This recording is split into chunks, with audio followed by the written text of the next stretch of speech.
Shalom Chavrim, I'm Stephen Ben-Nun. You're watching Israeli News Live, and of course we're live here on YouTube this evening. We're not doing our live broadcast quite as frequently as we have been in the past, mainly because we realized once we do the live broadcast, you do quite a few of those, there's an issue that when YouTube goes down with some of these, that it actually causes a problem for us, that there's certain videos that are just not available. And but at any rate, what we're going to be doing is we're going to be doing more pre-recorded, and we're going to try to get back on track like we used to be when we were in Europe, where we have a set time where we're going live, and then they will run live on Israeli News live stream on our live stream platform. Tonight's message is a bit different. It's going to be interesting, I believe, for many of you guys. And just pardon me for a second, because the dog opened the door, and I don't have a doorknob right now. I locked myself out of my own office and had to take the doorknob off. At any rate, all right, getting right back into this.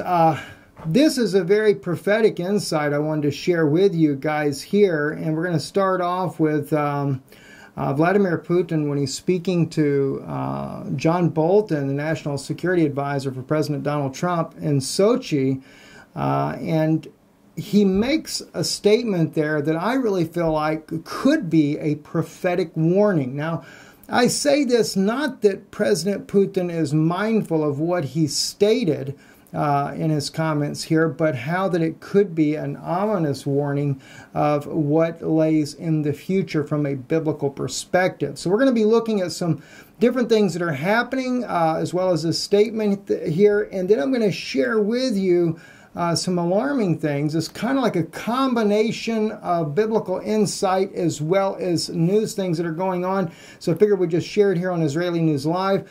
But I can promise you one thing, you sure don't want to just tune out just because of the biblical applications we'll be speaking about this evening. It is interesting, at the very least, to be said. Let's listen real quick to what the president of Russia said to the National Security Advisor, John Bolton, as he was there in Sochi about 4 or 5 days ago. Мы же даже практически не отвечаем ни на один ваш шаг. Нет, это все продолжается. We basically don't even respond to any of your texts, but still it goes on and on. Несмотря на все ваши усилия, торговый оборот между нашими странами, как ни странно, растет. В прошлом году на 16%, а в этом году на 8%. Despite all these efforts, no matter how strange it might seem, our mutual trade is continuing to grow. Last year it was 60%, and this year I believe it is 8%. Это мало в there. Очень мало, конечно, но тем не менее тенденция такая. It is too small in absolute terms, of course, but still that's the trend. И, кстати говоря, с позитивного сальдо для Соединенных Штатов. And by the way, it is showing a surplus for the United States. Растут и взаимные инвестиции, причем российские инвестиции в 2 раза превышают в американскую экономику, в 2 раза превышают американские в российскую экономику. Mutual investments are growing, and it should be noted that Russian investments into the US economy are twice as high. Очень полезно будет обменяться с вами мнениями. Moving forward just a little bit, I thought I had it at the right spot, but I must not have. Naturally, it will be very useful to exchange views on strategic stability and disarmament. Maybe it's 4 minutes, 1 second. С одной стороны. Yes, here we go. Here it is. Remember the coat of arms of the US depicts an eagle. С одной стороны он держит. Let me back it up just a second. I didn't have it at the right spot. I thought I did. He's going to talk about the American seal, and let's listen in. Без Соединенных Штатов изображен орлан. As far as I remember, the coat of arms of the US depicts an eagle.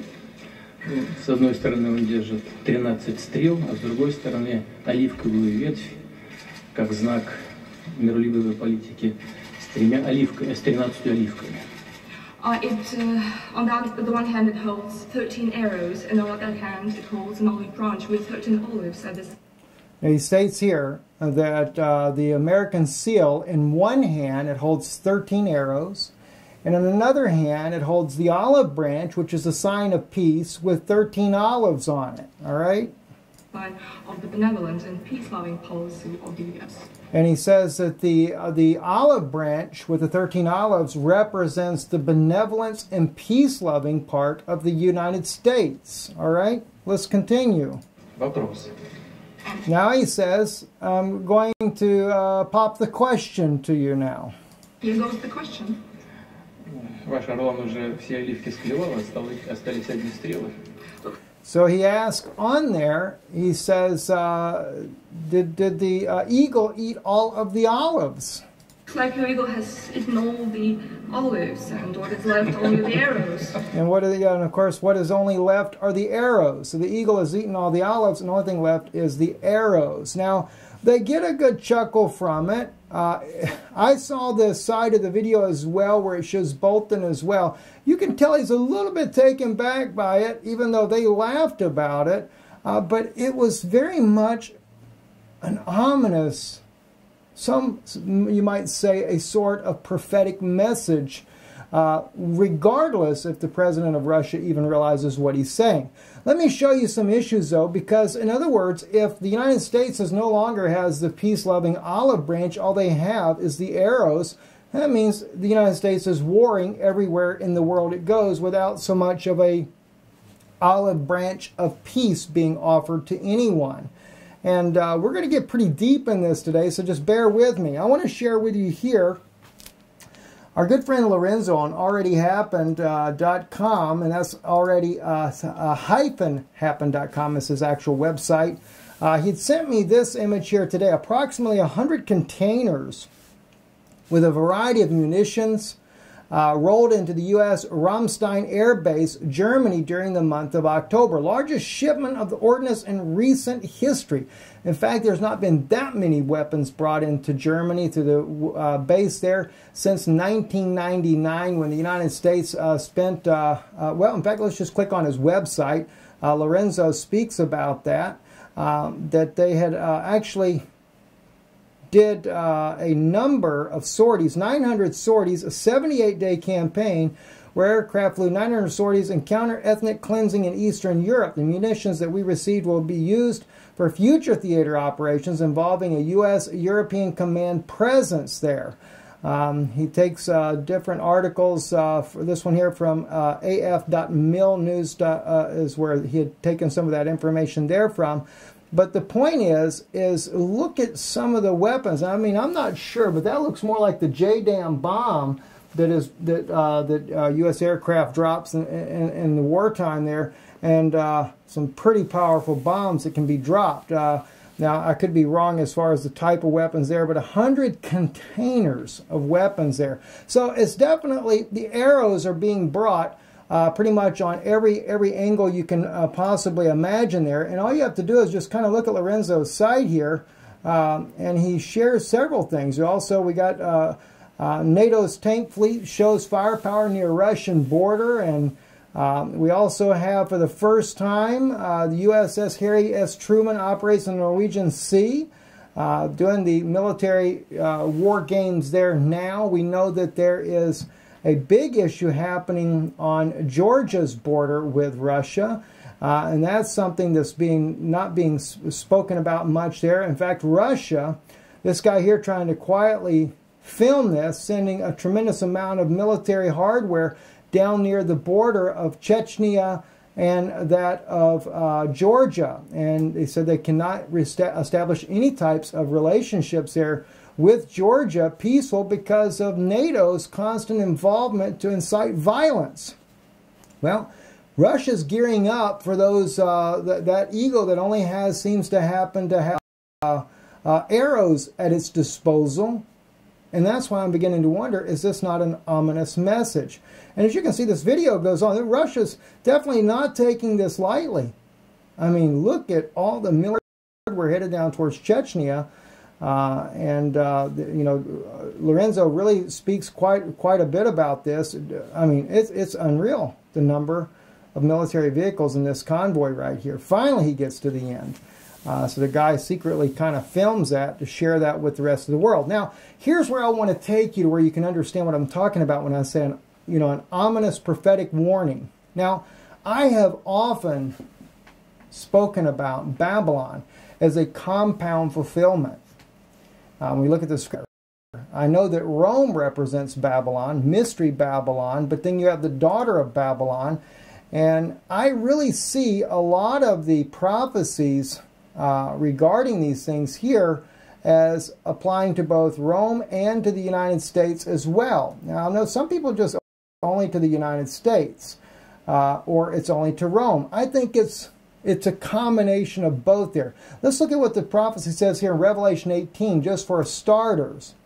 And after these things I saw another angel come down from heaven, having great power, and the earth was lightened with his glory. And he cried mightily with a strong voice, saying, Babylon the Great is fallen, and has become the habitation of devils, and the hold of every foul spirit, and cage of every unclean and hateful bird. Hold those things in your mind, because you remember the other day I said to you I was going to be doing a teaching on Genesis. I was actually looking more towards Isaac, but I hadn't got past Abraham yet, and I'm over in the area going down to Sodom. And these things here, you'll see in a moment why I say keep this in your mind. Babylon has fallen, but it's become the habitation of devils, and the hold of every foul spirit, and a cage of every unclean and hateful bird. I don't think that this means specifically that they have collapsed as a nation, but as a moral guide to the world, Babylon has totally fallen. For all nations have drunk of the wine of the wrath of her fornication, and the kings of the earth have committed fornication with her, and merchants of the earth are waxed rich through the abundance of her delicacies. And I heard another voice from heaven saying, Come out of her, my people, that ye be not partakers of her sins, that ye receive not of her plagues. For her sins have reached unto heaven, and God hath remembered her iniquities. Now, that does compound, because you have to remember, there are 3 city-states in the world. Anybody know what they are? I'm sure you guys do. You have Great Britain, city-state, a city right there where the monarchy lives there. That's a city-state right there. You have, I guess you would say London in that case there. You have the Vatican City, another city-state. And you also have Washington, D.C.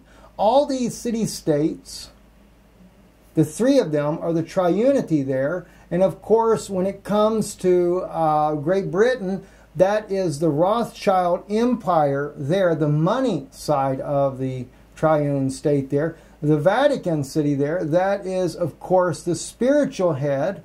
And in the United States, of course, is the military arm. Now, those of you that have ever listened to me long enough, and I didn't think to bring this up here, if you read in the book called The Apocalypse of Abraham, that book there, and it is an apocrypha writing. I can't guarantee the authenticity of what's written there. I don't know.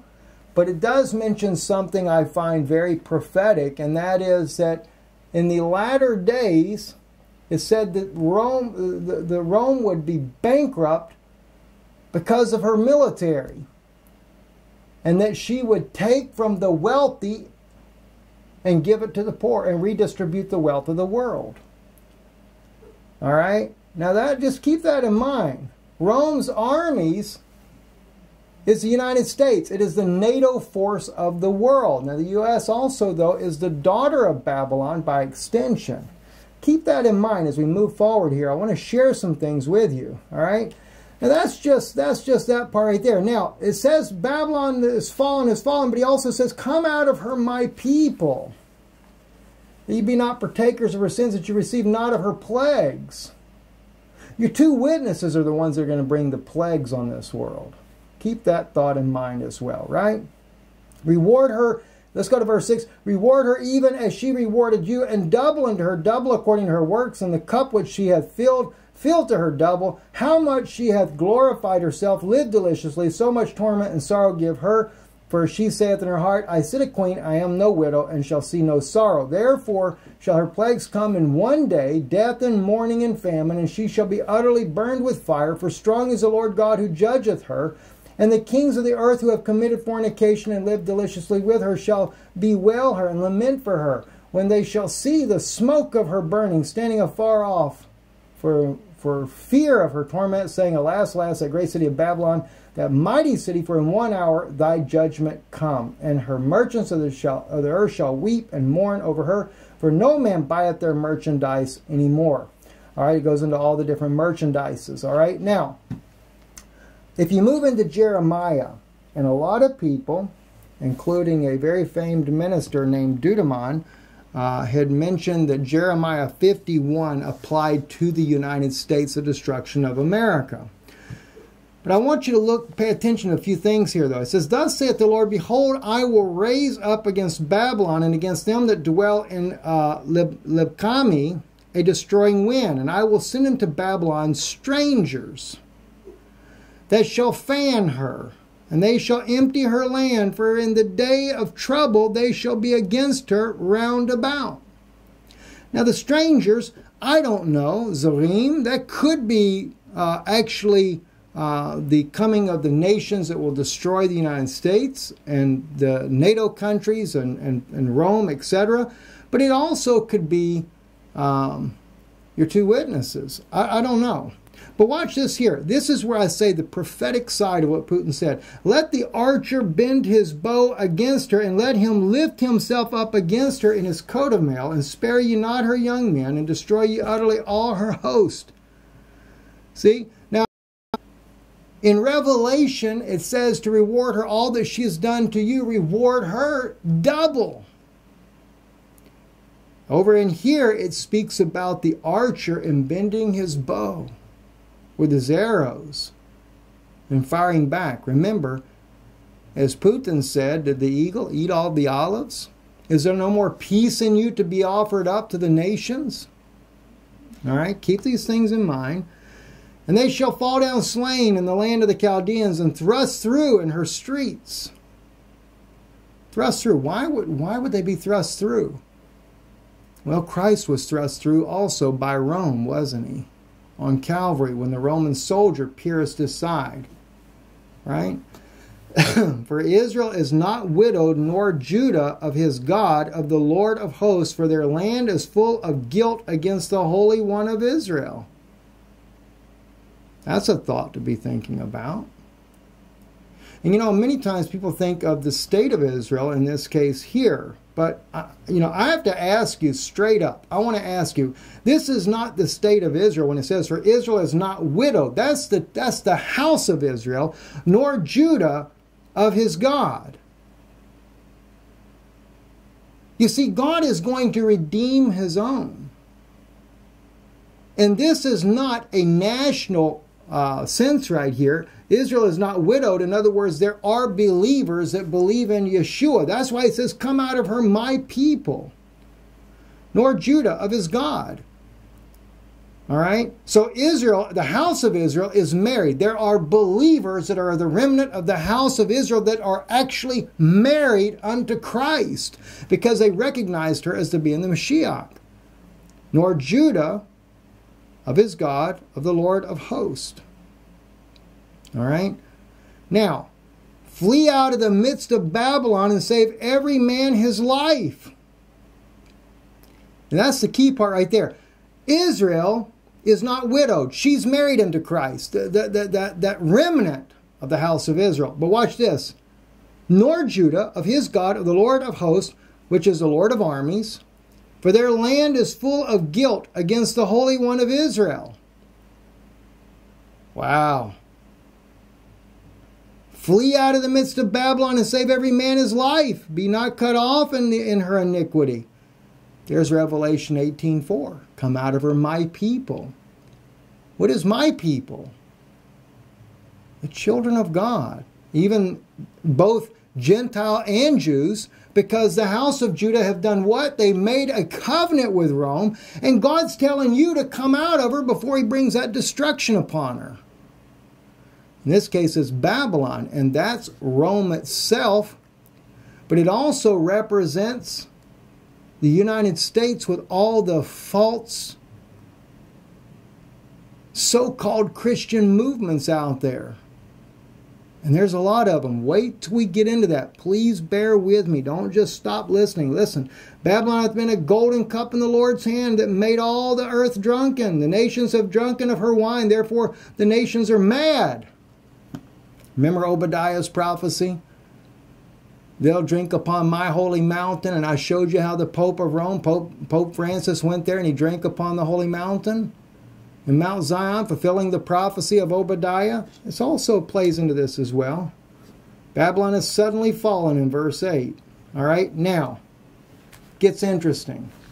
Now we're going to get the interesting part here. I want to prove to you some points here.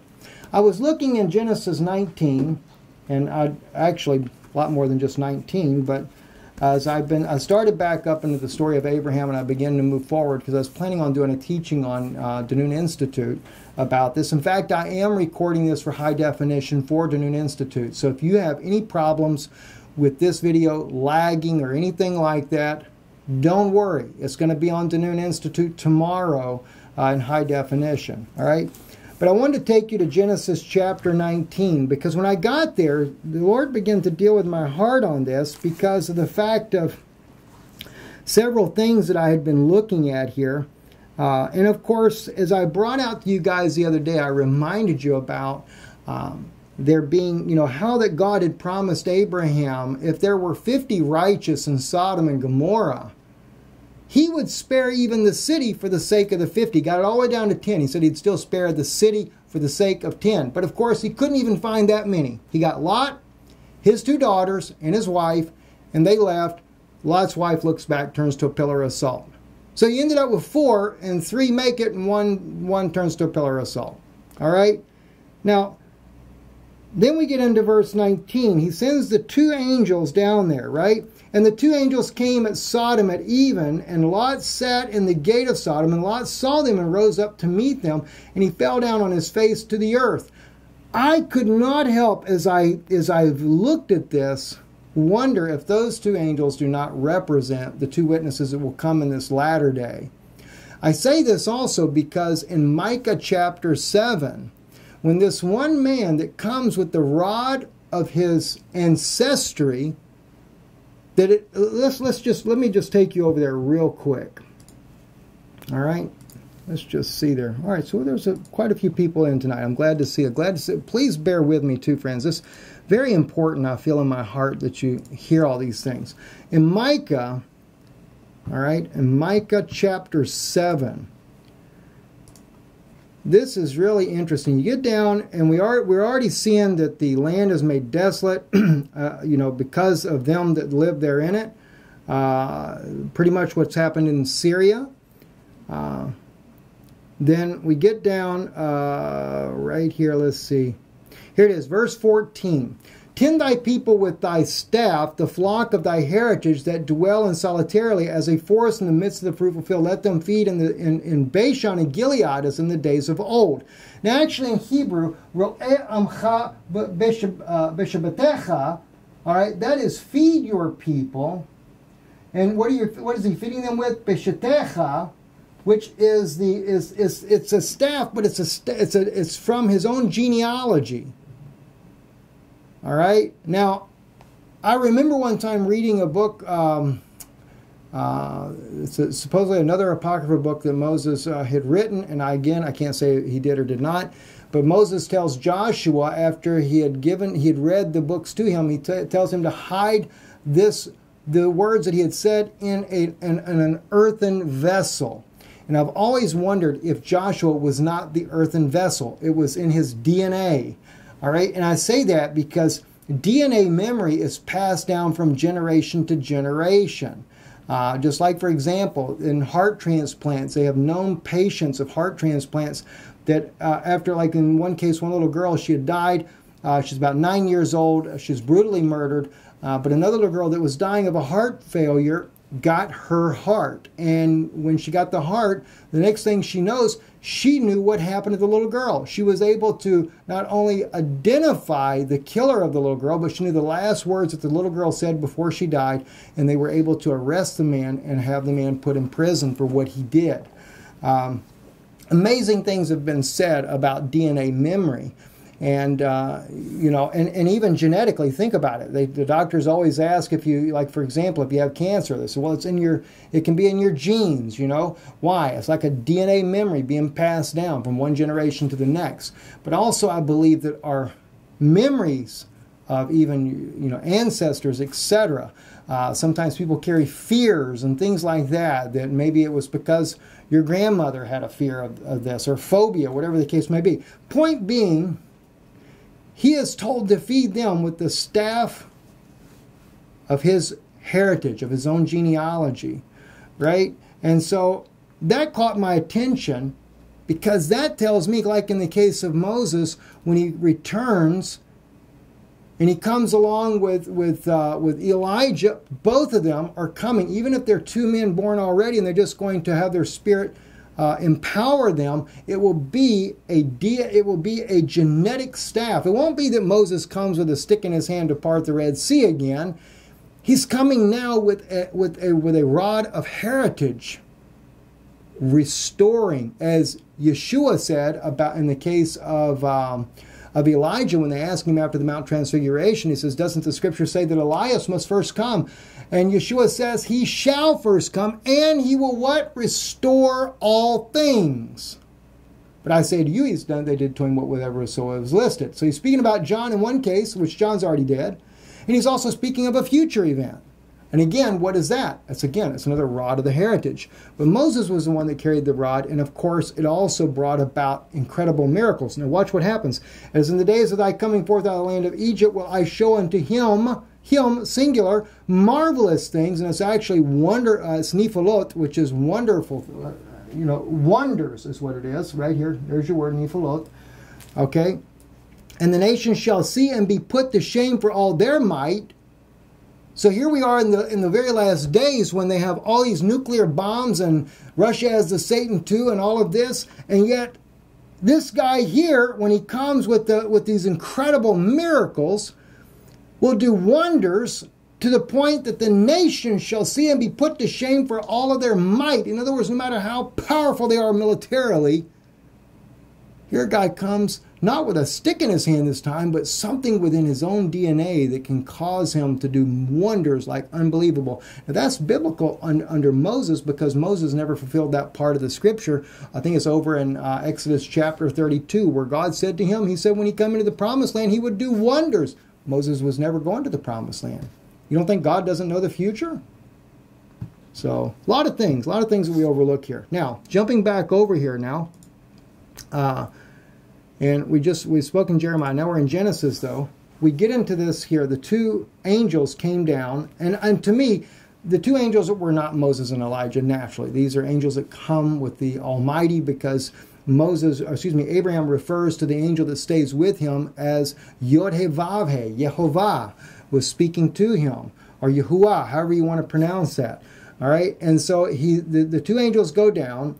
And he said, behold now, my lords, turn aside, I pray you, into your servant's house, and tarry all night, wash your feet, and you shall rise up early and go on your way. And they said, nay, but we will abide in the broad place all night. And he urged them greatly, and they turned in unto him, and entered into his house, and he made them a feast, and did bake unleavened bread, and they did eat. But before they lay down, the men of the city, even the men of Sodom, compassed the house round about, young and old, all the people from every quarter. They called unto Lot and said unto him, where are the men that came into thee this night? Bring them out unto us, that we may know them. Venodea otam.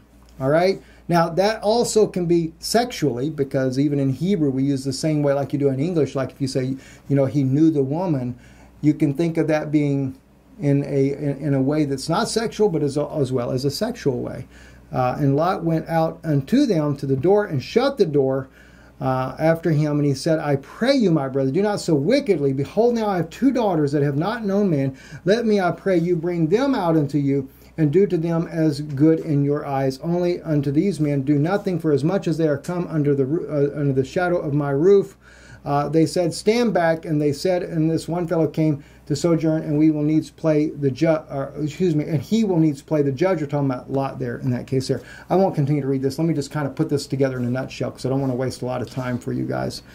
The point being, this is where it has been believed that it was Sodom and Gomorrah was very much in sin of homosexuality and those types of sins of that nature there. Now, I wanted to know more about what went on in Sodom and Gomorrah, so I also read in the book of Jasher. And I'm going to read a little bit about that as well. But the mere fact, if we look at this here where they wanted to know these men, because to them they look just like regular men. So they wanted to bring them out and have promiscuity with men wanting to do this with other men. All right, and of course we already know the scripture is speaking about this being an abomination.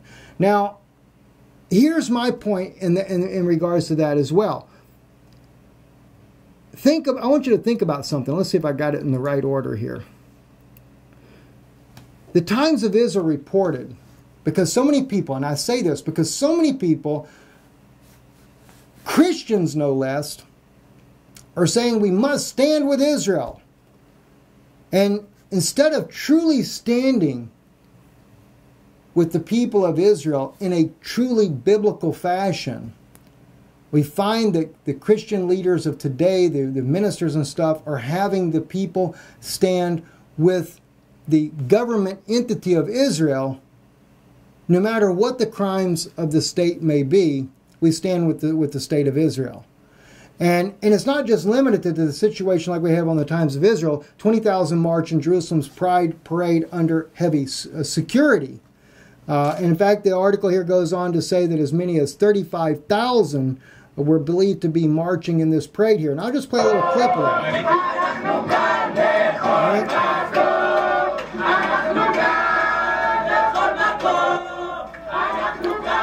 Okay, now this was in Jerusalem.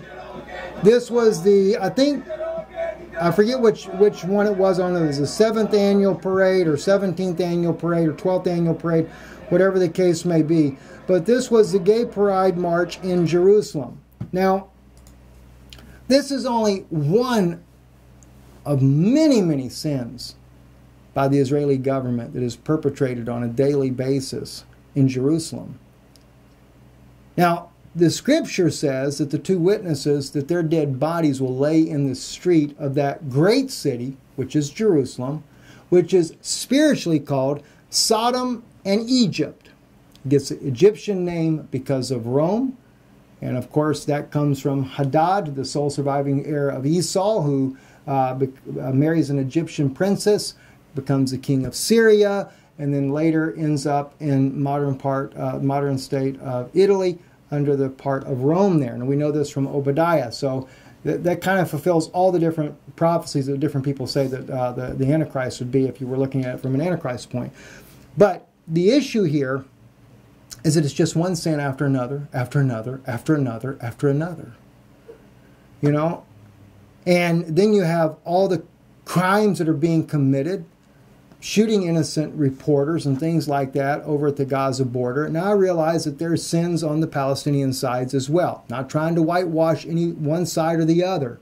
But my point is, instead of supporting the believers, like in the case of 2,000 years ago when Jesus Christ was here on the earth, Yeshua HaMashiach was here, and he had apostles that were believing his message, and those were the ones that were being dragged in the course. Instead of supporting them, and by the way, many of those believers are the ones that care about the Palestinians and go out there and win Palestinians to Christ.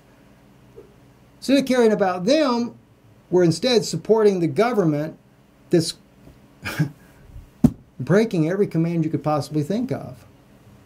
Now the thing is when the two angels, according to Genesis, came down to Sodom and Gomorrah, they were faced with this same type of situation. And we find in Revelation 11 that they're going to be coming down to Jerusalem and it's going to be called Sodom as a result of that. Now, do you think that they're going to come down there and say, we're here to join you, Bibi Netanyahu. We're here to join you and to destroy the Syrians and destroy the rest of the world. And by the way, we're glad for your Gay Pride Parade March. Really shows a great human rights side of you. And smile. No. I think if anything, they'll come down and do just like in the case of the two angels here. They came down and they tried to get Lot and his entire family out. Because why? It turned into a Sodom. All right. Now, I want to share with you some other things that I saw. Right? Like I said, I decided to look over in the book of Jasher just to see how Jasher actually speaks about the same incident there. And some of it's kind of funny, but some of it's kind of very strange, because after all, we're looking at Babylon falling. And I mention this, and the reason why I add this in here is because the situation with Babylon, we find that Babylon has become very similar to that of what Sodom and Gomorrah was, especially if you consider it from the book of Jasher.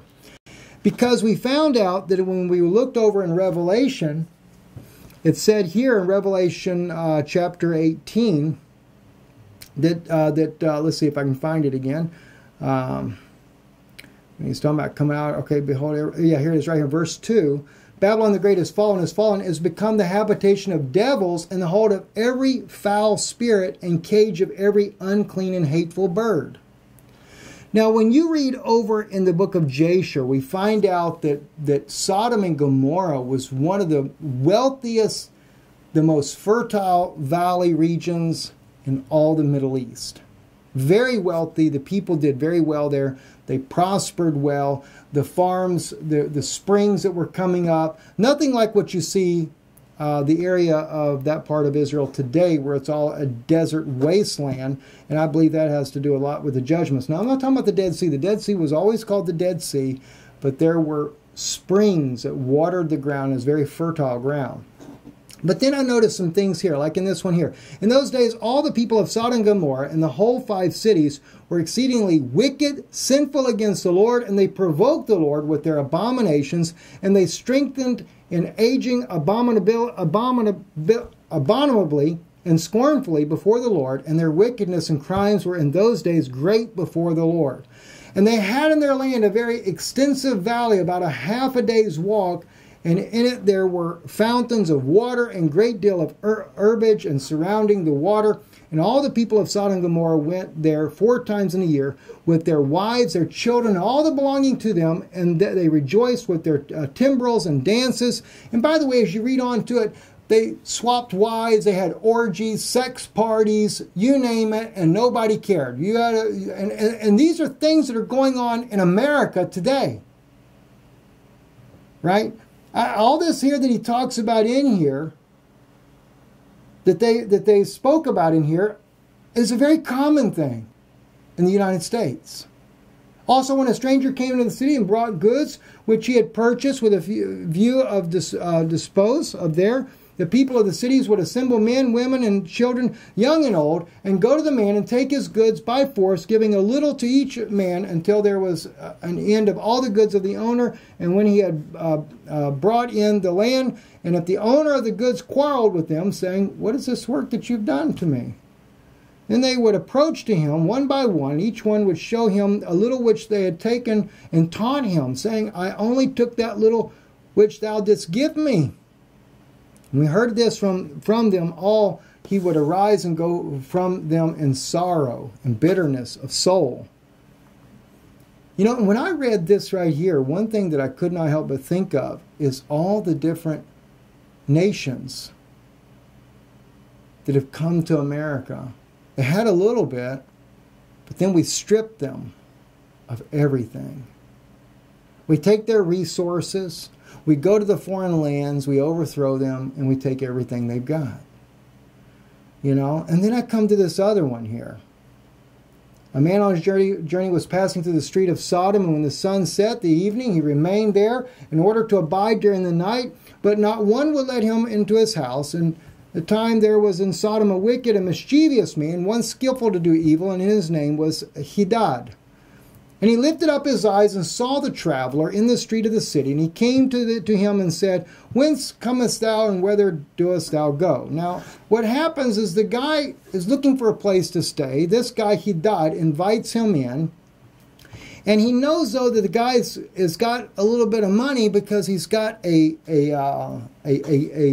coat of some sort on his animal there, his donkey, that is of many colors. He's also got this very special colorful rod that he's carrying. And so when he's taking everything in, the man's going to assure him he's going to keep it safe, brings it into his house. Well, the next day the guy gets ready to leave, and the guy persuades him to stay. And in the process of getting him to stay, to rest a little bit, eat a little bit, you know, and he does this. And of course, as the day wears on, he says, well, it's too late for you to go. You need to stay another night. But he does these things intentionally. Because even though he's acting like he's hospitable, he's actually going to charge this guy for his stay. And not only is he going to charge him, but then he's going to steal his staff in this beautiful blanket of whatever he has that's of many colors, right? So this goes on. And when he finally realizes, look, I got to go and I'm not going to stay, the man would not remain, but rose and saddled his ass. And whilst he was saddling his ass, the wife of Hadad said to her husband, behold, this man has remained with us for 2 days, eating and drinking. He has given us nothing. Now shall we go away from us without giving anything? Hadad said to her, be silent, because he already knew he stole the most valuable things the guy has, right? So the man saddles up his ass, and he comes to him and he says, where is my cord and mantle to tie up upon the ass? And Hadad said to him, what sayest thou? And he said to him, that thou, my lord, shalt give me the cord and mantle made with the divers colors, which thou didst conceal with thee in thy house to take care of it. Now watch what happens. This Hadad guide answered the man, saying, this is the interpretation of thy dream. The cord which thou didst see means that thy life will be lengthened out like a cord, and having seen the mantle color with all sorts of colors, means that thou shalt have a vineyard in which thou wilt plant trees of all fruits. What in the world did that have to do with the price of tea in China, so to speak, right? The man stole his stuff, and when he's asking for it back, he makes it look like the guy's only dreaming. And so he gives him this elaborate interpretation. Well, he drags him. Now the guy is upset because he doesn't do it, and this goes on back and forth.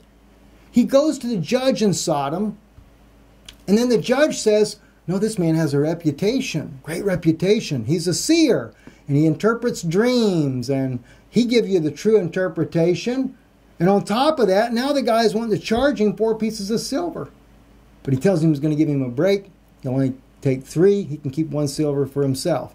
So this guy's totally being done wrong. Now, I say this because when I read this in the book of Jasher about Sodom and Gomorrah and the things that went on, I couldn't help but think of these types of situations. Television evangelist, God says we need another private jet. I'm going to play 2 different clips just for you to hear about this. Okay, right? Listen to this one here.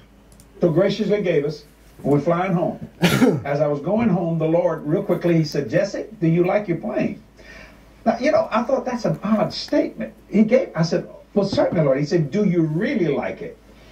And I thought, well, yes, Lord. Then he said this, so that's it? I didn't know how to handle it. I went, what?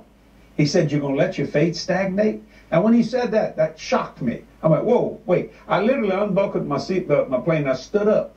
My pilots looked and said, do you need something? I said, no, I'm talking to God right now. And he went back to flying. You couldn't have done that over an airliner. No, sir. No way. Stand up and say, what'd you say, Lord? No. Okay, no, yeah. And the guy sitting over there saying, what the hell does he think he's doing? You can't do that. You can't do that. No.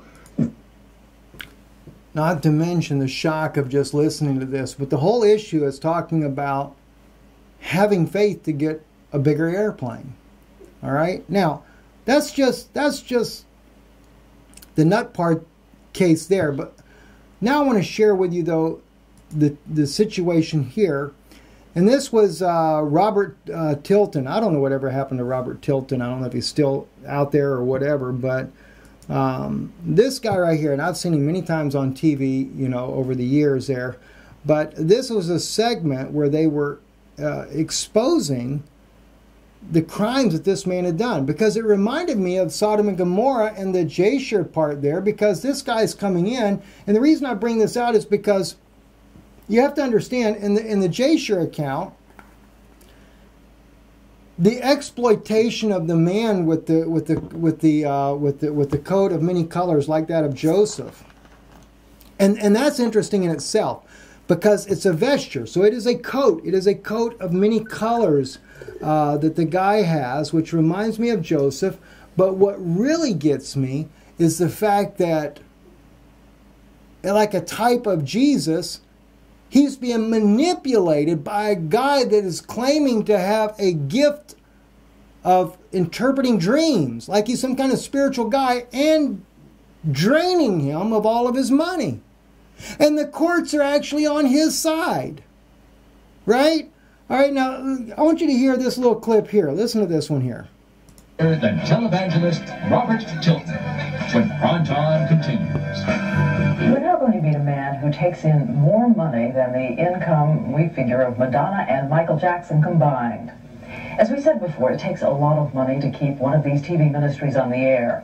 But we have been told that making money and marketing are what this man does best. People said his organization is a state-of-the-art factory for donations, all for the operations and bank accounts of the Robert Tilton Ministry. And I'll tell you something else. Those that mess with me, they're messing with the apple of God's eye. This is Robert Tilton. He has the fastest growing ministry on television today. You foul, rotten, stinking devil. I'm going to beat you up, you devil. We'll cut you to pieces in the name of Jesus. Viewers are riveted by his melodrama, his quirky style. Oh, I love you. And he parlays all of it into a high-tech church in Dallas, and more airtime than almost any other televangelist. I'll say yes, Lord. Tilton takes in so much money, he makes other TV ministers look like amateurs. And I want you to make a $1,000 vow of faith. Oh, I know you probably don't have $1,000, but vow it. Try to find out how much money Tilton makes, and you discover the ministry is shrouded in secrecy. The pastor has bodyguards. His offices are sealed off with armed security and surveillance cameras. But Primetime obtained some of Tilton's financial documents. These are daily deposits, and based on things Tilton's followers think his ministry conservatively, daily deposits. $80 million a year, tax-free. Good morning and welcome to Word of Faith Family Church. Tilton's televised service is an expensive multimedia variety hour, but for all his flashy style, Tilton insists he's still a simple preacher who cares about the sickness and suffering of his followers. Bones, come together. Now move it around. Start moving it around. Start thanking God. Who else in severe pain? He also tells followers he'll pray for their miracles, so they should send him money. Today is a miracle day. In his fundraising campaign 2 months ago, Tilton told followers he was making a pilgrimage to the mountains. I don't guess we have to go much further with that. The whole point is that, and you guys know it, I know it as well, there are a lot, especially in the television evangelist world, ministers that are becoming multimillionaires. And the thing is, they market everything. In fact, in this very video there, they talk about one of their undercover guys that they had worked with, this one right here. This is actually, he's not the undercover guy. They have an undercover guy there talking to him. This guy's working for Robert Tilton. And he talks about how that if you send people things in the mail, and they have an automated system there, but if they send them a prayer cloth, they send them a, he said any kind of little trinket thing, with the encouragement that they would sow a seed into their ministry, that God would bless them, he said the people will inevitably, they'll always send money back. I mean, this is just terrible. And listen, I'm not against, if you got, there's a minister you love and you got a prayer cloth, they sent you a prayer cloth. I'm not condemning people to get prayer cloths in the mail from ministries. Now, I have never done this myself. I mean, when people support this ministry here, we write the people back. We get way behind a lot of times because of studying and things like that. But normally everything we do is a handwritten card or a handwritten letter. And nothing's done by machines. And that's one reason why it takes us time to get back with people that send in by mail. You know, but then again, we don't ask people for sow a seed of $1,000 or $500 or anything like that. We never have done that. We ask people if they feel God lays it on their heart, if they want to support the ministry, they're able to do so. And that's one reason why we're not no mega $1 million ministry in the first place. For us, it's getting by month to month by God's grace. And that's all that we care about. Now, the point, though, I'm trying to get at here, guys, is the book of Jasher shows that fake spiritual side draining the people. And that has ran rampant in the United States. I'm sure there's other nations as well, but there's not no nation like the United States that has been more rampant than any other nation. And I can remember all of them, even back with Oral Roberts. And I always thought highly of Oral Roberts. And I can't say, these men have to give answer to God themselves. But the point is, I want to show you some of these things that are in there. Now, if we continue on in the book of Jasher there, then we get into another situation as you go through this. And there were 4 judges. Let me see if I can find the right place for that. I think that's when we get into the next chapter.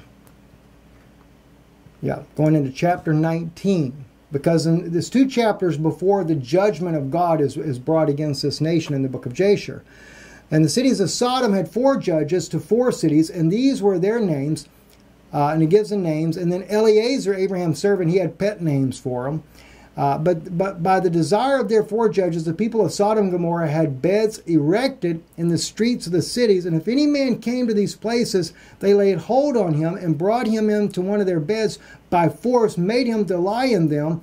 And as he lay down, 3 men would stand at his head and 3 at his feet and measure him by the length of the bed. And if the man was less than the bed, these 6 men would stretch him at each end. When he cried out to them, they would not answer him.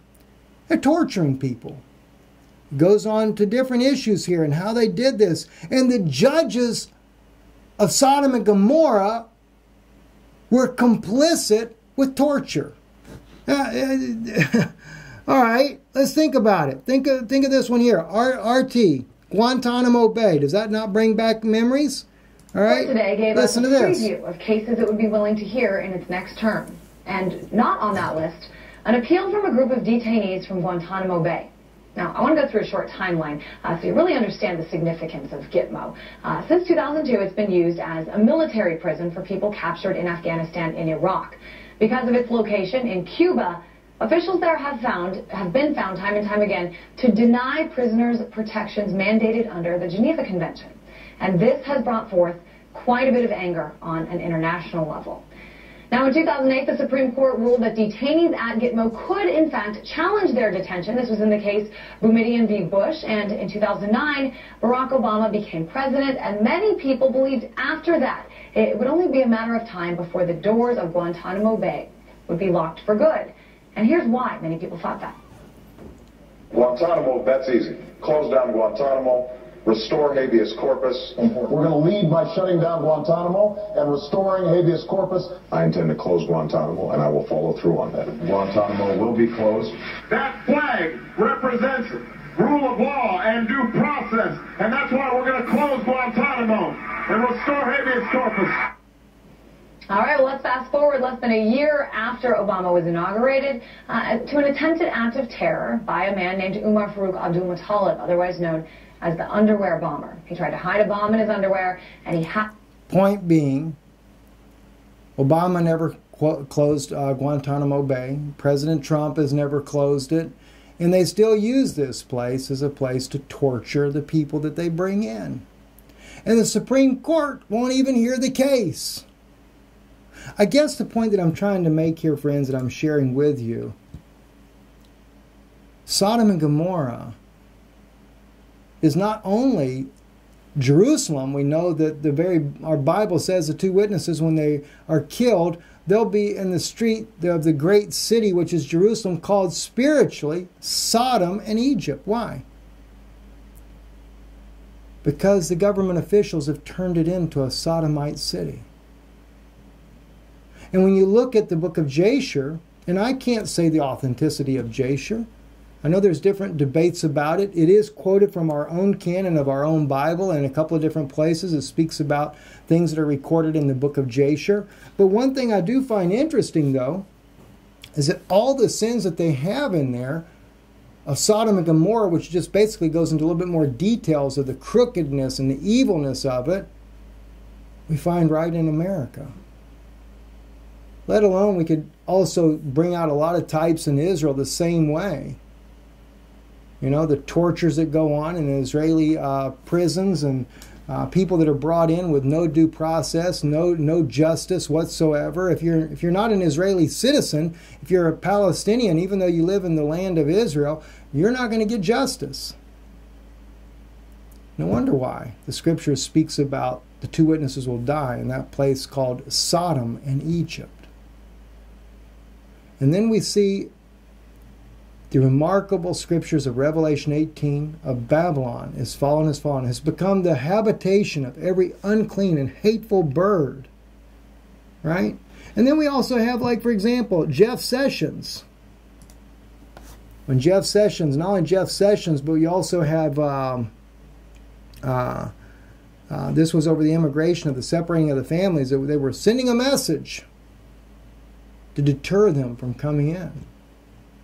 Sodom was doing the same thing. They wanted to deter the people. It's actually written. I don't have time to read it all to you now, but it's actually written in the pages of Jasher. They did these things to deter people from coming to their city.